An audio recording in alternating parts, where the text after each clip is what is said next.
Dossier 4. Nous contribuons au développement durable. Leçon 1. Communauté durable. Activité 6.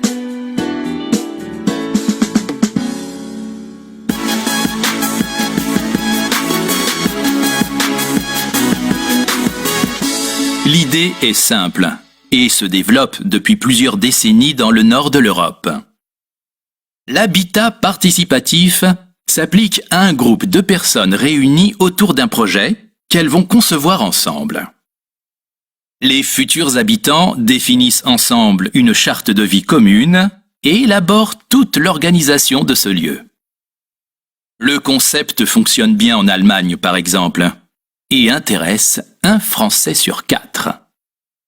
On écoute vos messages.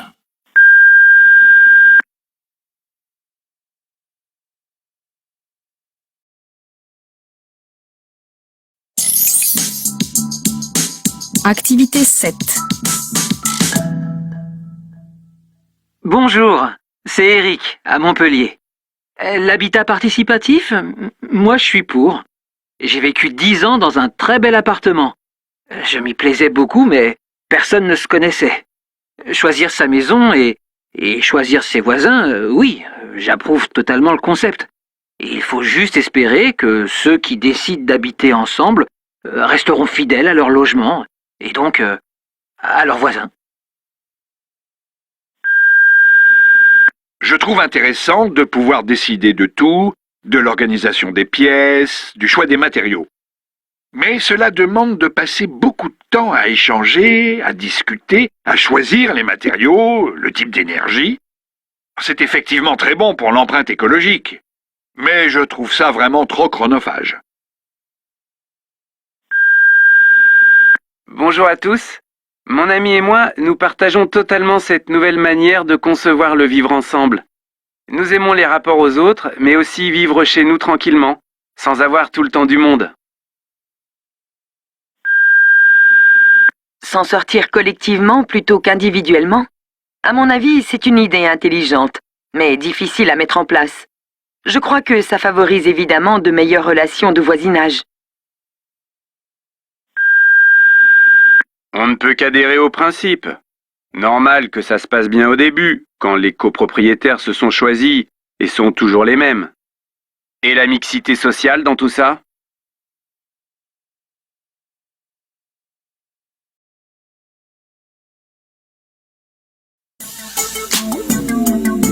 Leçon 2.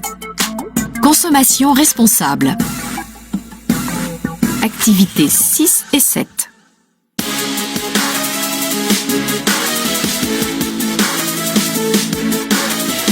C'est aujourd'hui la journée nationale de la lutte contre le gaspillage alimentaire.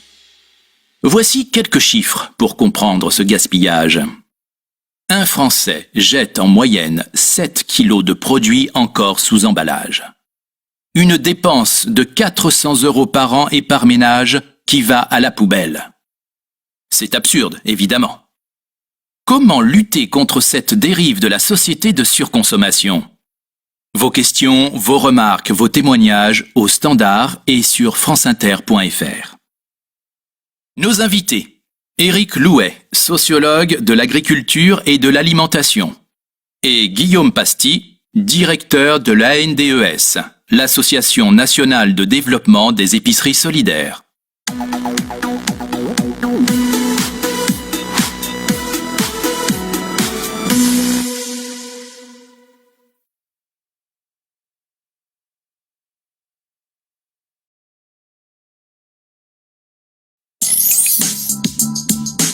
Activités 8 et 9. Beaucoup d'appels au standard. Jérôme nous appelle de Lormont. Bonsoir Jérôme, vous êtes en direct. Bonsoir. Merci de m'accueillir. Je pense que si l'on gaspille autant, c'est parce que l'on accorde peu de valeur à l'alimentation. Alors on jette énormément et c'est normal. Quand on a quelque chose entre les mains qui n'a pas de valeur, on le gaspille. Des courriels. Christophe de Lille. Le consommateur est victime du mode de distribution qu'on lui impose. Le système de promotion un produit acheté, le deuxième offert incite au gaspillage. Denis à Quimper. Le gâchis vient de l'offre des grands magasins qui poussent à acheter en grande quantité. Guillaume Pasty? Parfaitement d'accord avec votre auditeur. Et qu'est-ce qu'on fait? Je crois vraiment qu'il ne faut pas culpabiliser les différents acteurs de la chaîne alimentaire. Et surtout, ne pas dire que c'est de la faute du consommateur ou des distributeurs. Ensuite, essayez de limiter ces promotions et de vendre les produits à l'unité. Courriel, remarque de Céline. Pourquoi a-t-on tant de mal à acheter des fruits et légumes qui n'ont pas un look parfait? Qui veut répondre? Il faut absolument que nous changions le regard que nous portons sur ces fruits et légumes. Et ça prend du temps. Oui, je crois que c'est important de sensibiliser plutôt que de sanctionner. Surtout ne pas culpabiliser. C'est un sujet grave, mais il faut le traiter avec humour. Et c'est exactement ce que font les gueules cassées. C'est une belle initiative, absolument indispensable. Courriel de Marie à Pau. Je pense qu'il faut vendre les produits moches au même prix. Les vendre à un prix fortement réduit, c'est les dévaloriser. Une réaction? Là, je ne suis pas du tout d'accord. À prix égal, les consommateurs ne les achètent pas. S'ils sont 30% moins chers, les consommateurs les achètent. Point à la ligne. Un appel de Bruno à Asnières. Bonsoir Bruno. Bonsoir. Moi, je voudrais insister sur un point qui est très important. Il faut bien comprendre que la lutte contre le gaspillage n'est pas une question nationale. Le défi alimentaire est mondial. Et... Merci. Pardon Bruno. Vous vouliez ajouter quelque chose? Oui, si je peux me permettre. J'ai les règles obligatoires européennes là, sous le nez, pour les fruits et légumes. Ils doivent être entiers, sains, sans parasites, bon, ça je peux le comprendre, suffisamment développés, etc., etc., etc. On compte environ 20 critères pour un concombre. C'est n'importe quoi.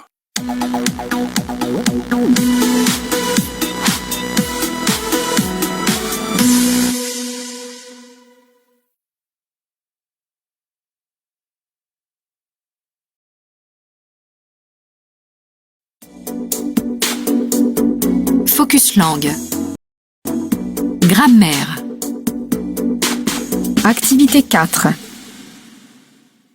Je pense que si l'on gaspille autant, c'est parce que l'on accorde peu de valeur à l'alimentation. Alors on jette énormément et c'est normal. Pourquoi a-t-on tant de mal à acheter des fruits et légumes qui n'ont pas un look parfait?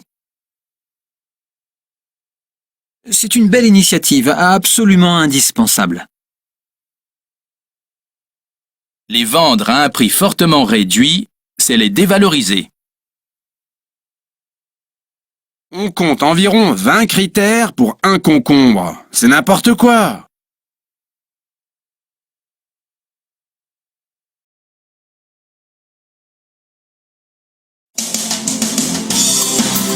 Focus langue. Mots et expressions. Activité 3. Là, je ne suis pas du tout d'accord. À prix égal, les consommateurs ne les achètent pas. S'ils sont 30% moins chers, les consommateurs les achètent. Point à la ligne. Bonsoir. Moi, je voudrais insister sur un point qui est très important. Il faut bien comprendre que la lutte contre le gaspillage n'est pas une question nationale.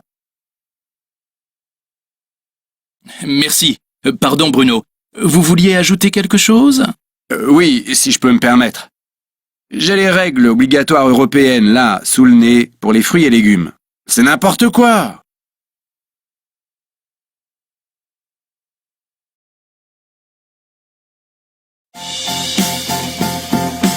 Focus langue. Son et intonation. Activité 5. U.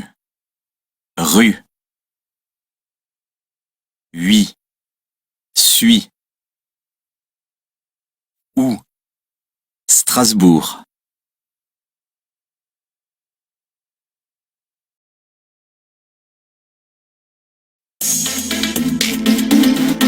Leçon 3. Local, social et solidaire. Activités 2, 3 et 4.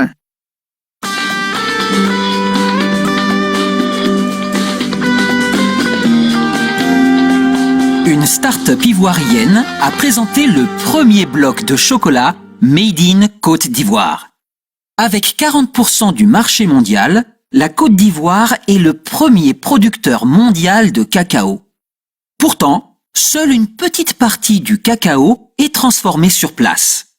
Une perte évidente pour l'économie ivoirienne. Pour remédier à cette situation, la start-up Instant Chocolat et la coopérative Ecoya ont créé les premiers blocs de chocolat fabriqués en Côte d'Ivoire à partir de fèves de cacao certifiées commerce équitable. Le chocolat des femmes de Yamoussoukro est destiné à la pâtisserie. C'est Axel Emmanuel Gbaou, un chocolatier ivoirien plusieurs fois récompensé pour son savoir-faire, qui est à l'origine de ce projet. Ce projet vise à installer des chocolateries en milieu rural pour que les producteurs gagnent un peu plus sur le cacao. Un producteur gagne moins d'1/10 du prix de la tablette de chocolat vendue à l'étranger. Aujourd'hui, on œuvre pour qu'il gagne au moins le tiers. Ici, le produit fini est certifié équitable, c'est-à-dire qu'il respecte des normes environnementales, que les agriculteurs sont mieux rémunérés et que le travail des enfants est interdit. D'ici 3 ans, l'objectif de ce projet social et solidaire est d'essayer de faire travailler une centaine de femmes dans chacune des 2500 coopératives ivoiriennes productrices de cacao. De quoi fournir du travail à 250 000 femmes.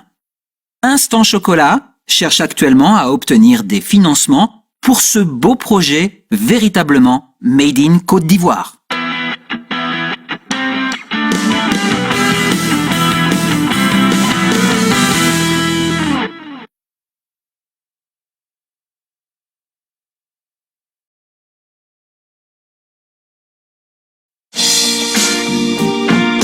Leçon 4.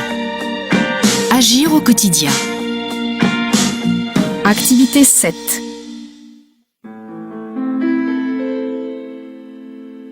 En 15 ans et 3 déménagements, on a vite fait d'accumuler un sacré paquet de trucs. Punaise! Un catalogue Ikea 1999. On est vraiment obligé de garder ce genre de machin. Ben, ça peut servir, non? Le printemps dernier, on a pris une bonne résolution. Faire du tri dans nos affaires.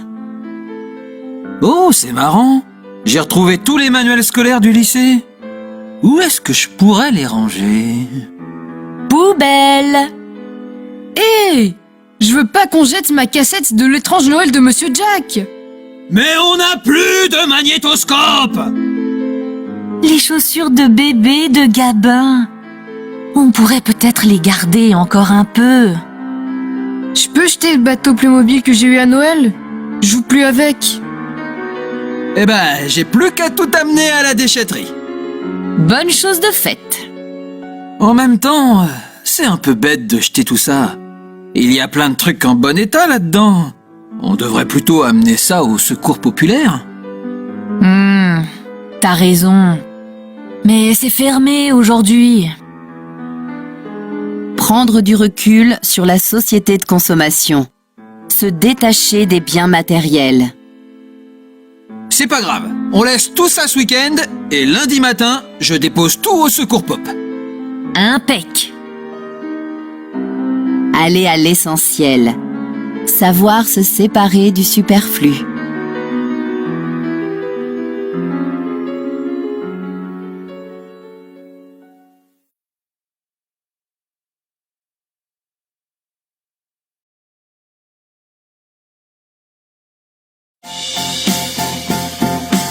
Focus langue. Son et intonation. Activité 4. Exemple. 90 jours.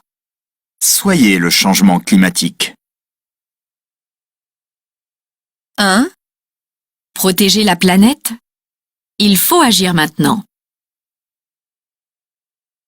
2. Vous voulez agir? Rejoignez notre appli mobile. 3. C'est difficile? Faites-nous confiance. 4. Dans la vie quotidienne, trouvez des gestes simples à faire. 5. Un premier pas. Collez un sticker Stop Pub sur votre boîte aux lettres. 6. Vous avez des doutes? Venez sur notre site voir des exemples d'actions.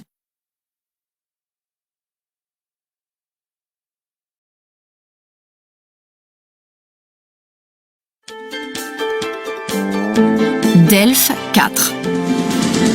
Compréhension de l'oral.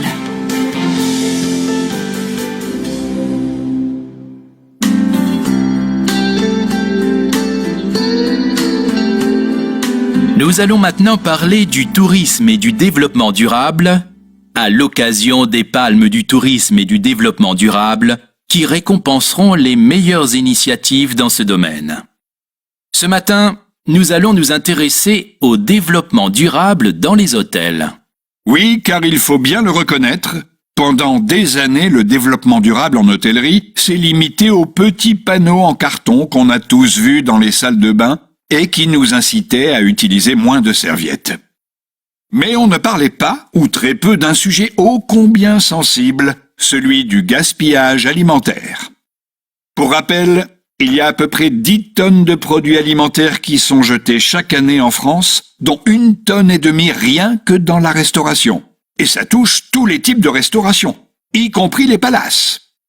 Et justement, le groupe Barrière, propriétaire entre autres du Normandie à Deauville ou du Majestic à Cannes, s'est intéressé à la question en demandant aux équipes de ces établissements de réfléchir à ce sujet.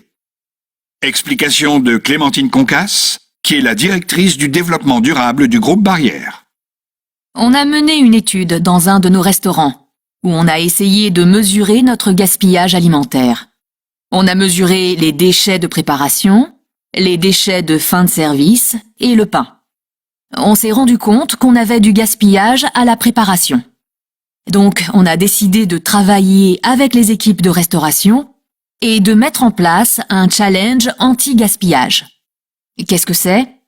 Eh bien, chaque équipe de restauration a dû réfléchir à des solutions, car ce sont elles qui travaillent directement avec les déchets alimentaires. Donc elles sont davantage capables de nous proposer des solutions. Alors, quelles solutions ont été proposées?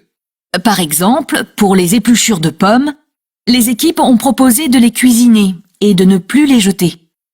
Les chefs cuisiniers ont proposé une recette qui s'appelle « toute la pomme », c'est-à-dire que toute la pomme va être cuisinée.